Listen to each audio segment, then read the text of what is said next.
Well, thank you for joining us at this time. You're watching news analysis live on Politics and Business TV. The top stories. National Agency for Food and Drug Administration and Control (NAFDAC) says one of the greatest challenges in the healthcare sector is the occurrence of falsified medicines. Federal Safety Corps says number of road accidents %. Minister of the Federal Capital Territory, Nyesom Wike, says the federal government improved the nation's economy. Details coming up shortly.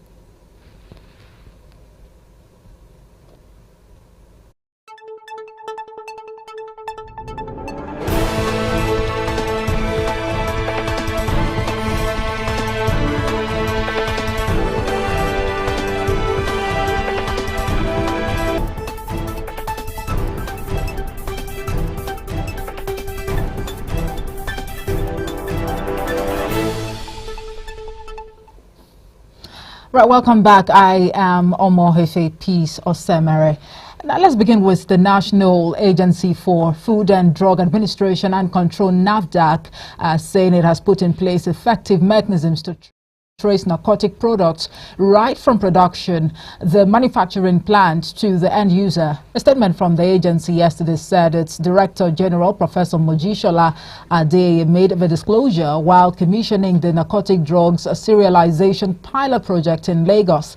She said the move was geared towards tackling the menace of drug and substance abuse in Nigeria, particularly amongst the teeming youth population. Professor Ade said that narcotics were chosen amongst other classes of drugs to mitigate drug abuse, adding that this will be replicated for all other NAFDAC-regulated drug products. In other news, oil marketers have clarified that refined petroleum products from the $20 billion Dangote Petroleum Refinery are to be sold in Naira and not in the speculated in some quarters. Dealers in the downstream oil sector also stated that the registration process for marketers at the refinery was still ongoing, as many operators had continued to register with the plant. According to media reports, officials of the Nigerian Midstream and Downstream Petroleum Regulatory Authority were meeting with the management of the refinery to perfect the pricing template for products produced by the facility. The Federal Road Safety Corps has said the number of road accidents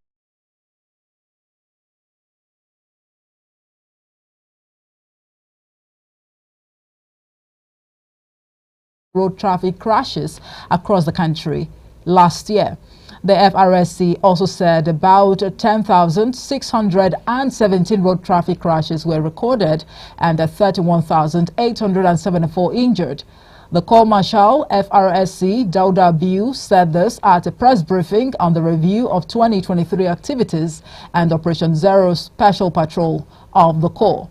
He said these figures represent a significant reduction in road crashes, fatalities and injuries compared to the data recorded in 2022. Marshal stated that the crashes were caused by violations, night journeys and wrongful overtaking, among others. Right, you are watching news analysis live on Politics and Business TV. Still to come, Abuja Market Management Limited announces a new collaboration with various security agencies in a bid to improve security in the territory. Details of this and more after the break. Do join us again.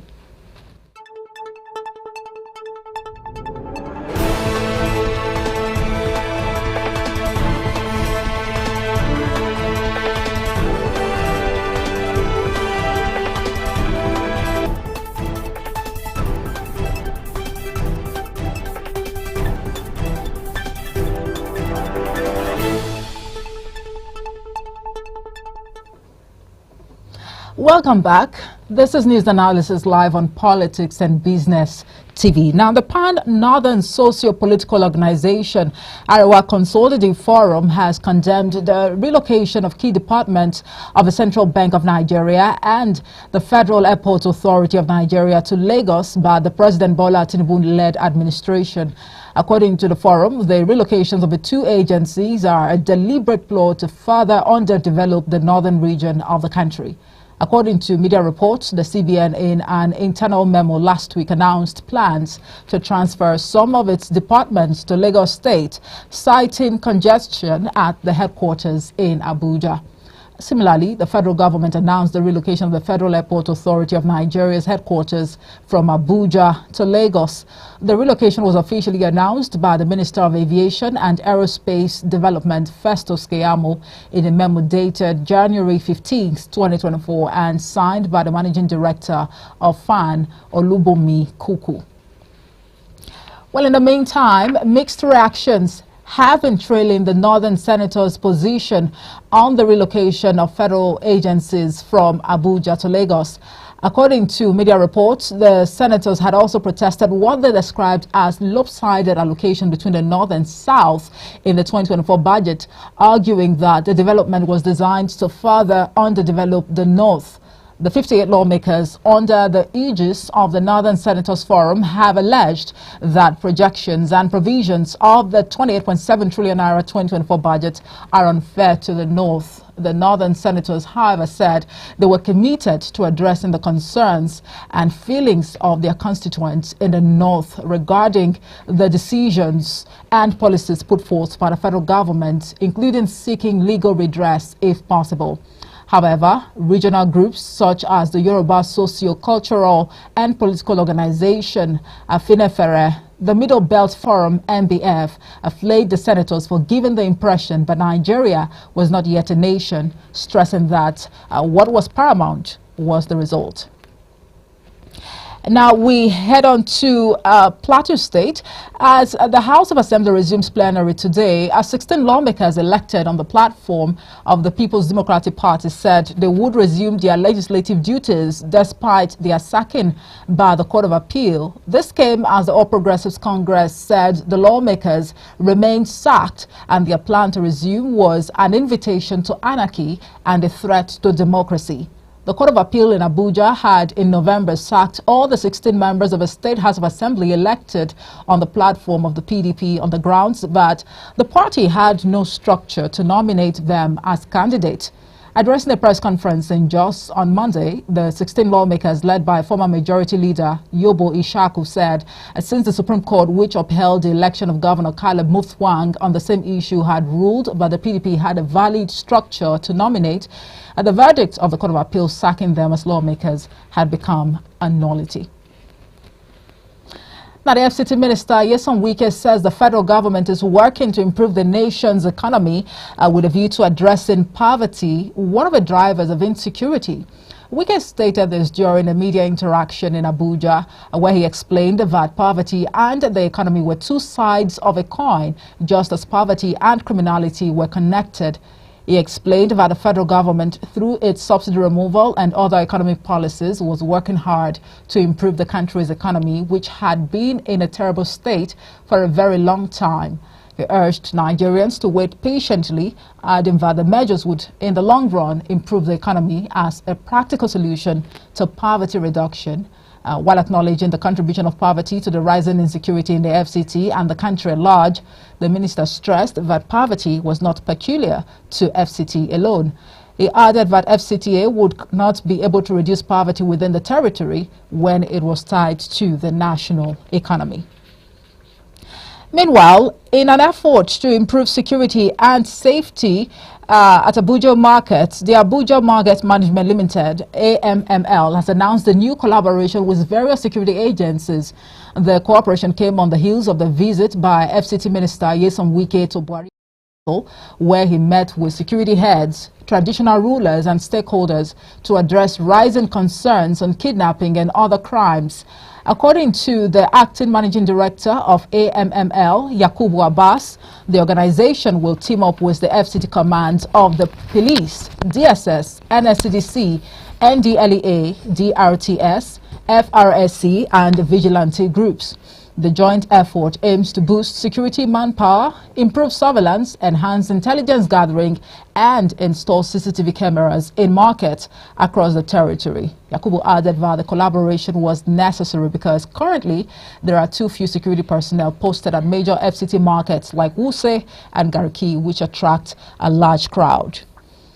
And in a bid to curb arms proliferation in Nigeria, the police force public relations officer Olumuyiwa Adejobi has urged Nigerians to report anyone seen with live ammunition. This was contained in a statement shared on his official X account. Sharing a picture of live ammunition, Adejobi said these are live ammunition called EPA or granules in the street. They are deadly and not to be seen with anyone except security agents, statutory security agents, and no other person.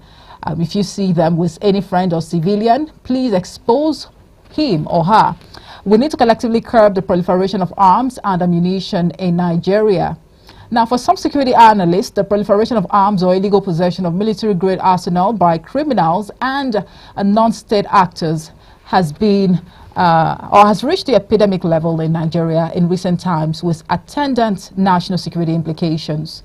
While this issue is a serious concern globally, the renewed onslaught by these non-state actors in recent times leaves Nigerians and the security sector with a number of questions to answer.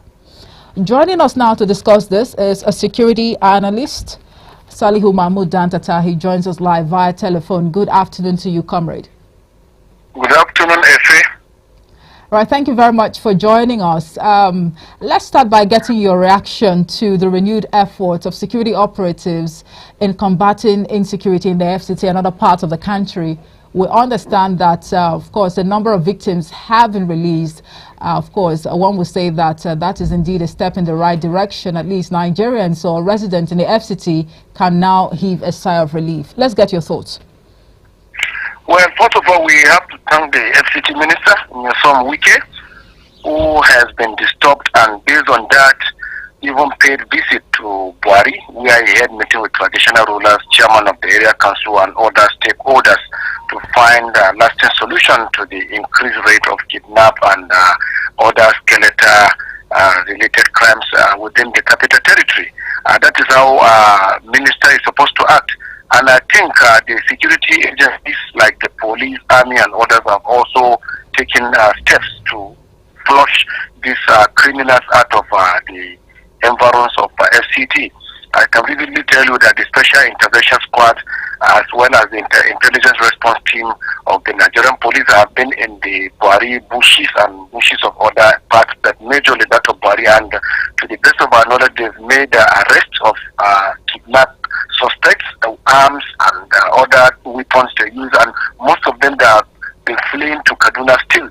The same Special Intervention Squad as well as Intelligence Response Team under Deputy Commissioner of Police Mohammed Sanusi alongside his gallant officers have been pursuing them down to where they've run to. Okay. I think so far they are taking steps there. Also, the news you casted about the effort also being taken by the Managing Director of Abuja Market Management Engineer Yakubu. But this is complementary because this is what we normally say.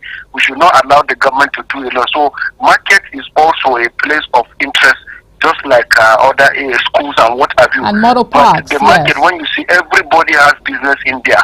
So that is why the security agencies also need to follow his gesture by also giving all the support that needs. So I think so far we need to commend the Minister of FCT as well as the security agencies running from police, army, DSS and others that have been taking effort, particularly the Special Intervention Squad of the IGP Intelligence Response Team as well as Nigeria Army that also rescued, including that of the SIS and IRT.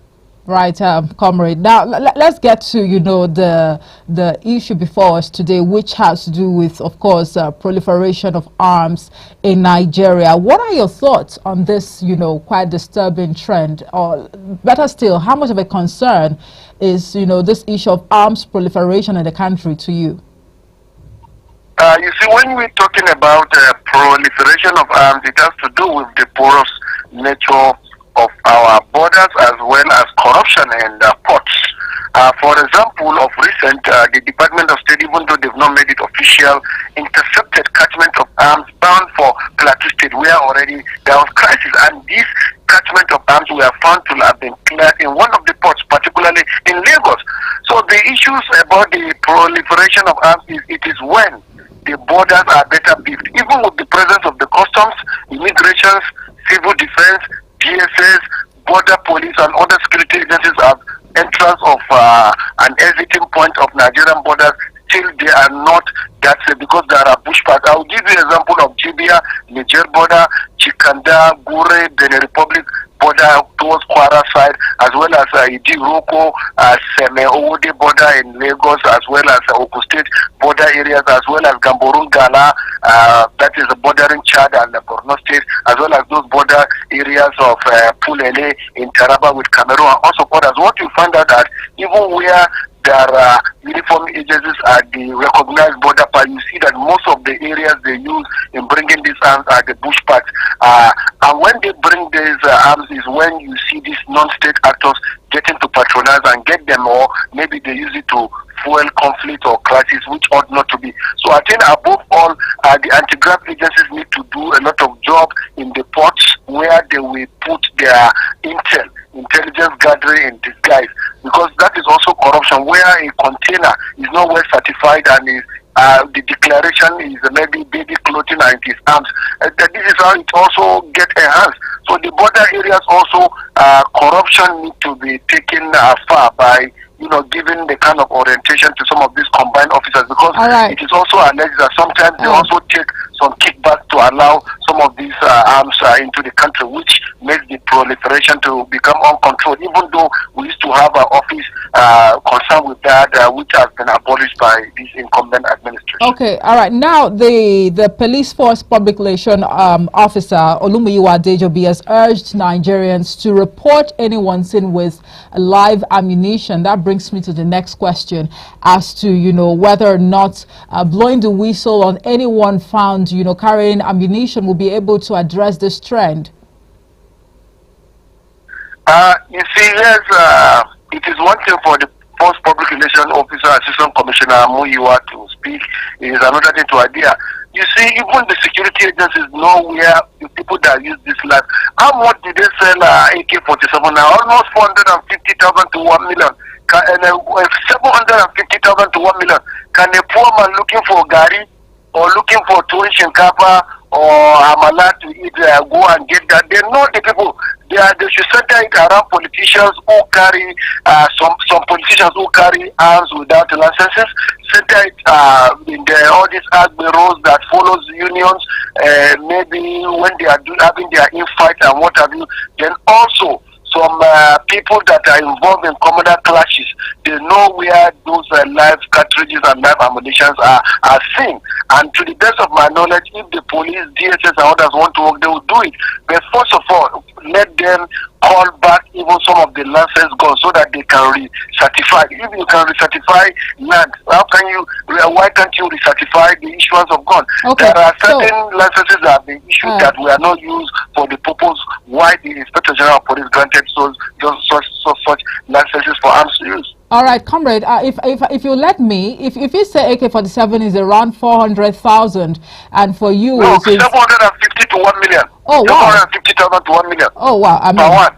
Please pardon me. So if it is that expensive, and you think that some of these politicians are the ones moving about with, these ammunitions, unlicensed, but of course we've seen, insurgents that have been, arrested by security operatives wielding some of this ammunition. So are you by implication trying to say that some of them also get perhaps sponsorship, from maybe some elites who are wealthy? Because if it is that expensive, how do you expect, an insurgent or kidnapper or bandit, as it were, to, wield such an expensive arm?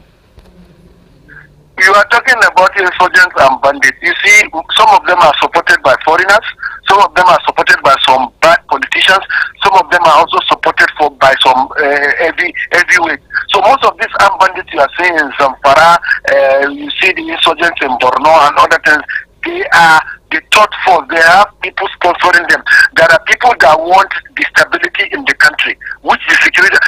Sometimes ago, the presidency said they were going to name those sponsoring terrorism and armed banditry. Up to date, they refuse to do it. So that even gives you answer to your question that a bandit or an insurgent can get it, it means there are people behind them. Therefore, some of these armed bandits, don't forget, there are those that get it by themselves who want to go, like some of these kidnappers and what have you, who go and hire, and sometimes maybe some bad eggs who are amorous of the police and other military also sell it to them, where if government purchases maybe for 750, they give them at 50 or 100,000 and whatever. So that is it also happening sometimes. So but for most of these insurgents and you are seeing and armed bandits, they did not procure this arm by themselves. There are people behind them invisible that supplies and gives them, and foot the bill of that. That is well known in every quarters. Okay, I mean, in less than a minute, if you can, what are your submissions?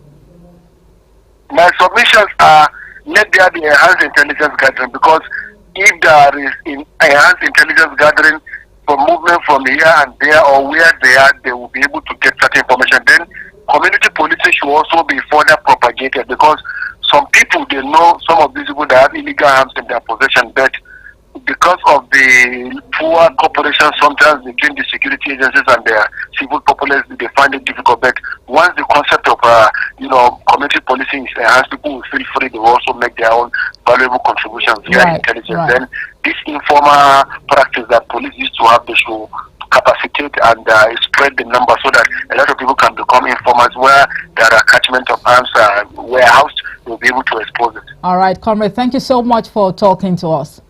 Thank you very much, Ezra. Thank you. Right, Comrade Salihu Mahmoud Dantata is a security analyst, and he joined us live via telephone to discuss, arms proliferation and, of course, its impact, on the fight against insecurity in Nigeria. Well, that's it for news analysis today. Thank you so much for watching. I am Omoefe Peace Osemere. I'll be back at the top of the hour with the news update. Good afternoon.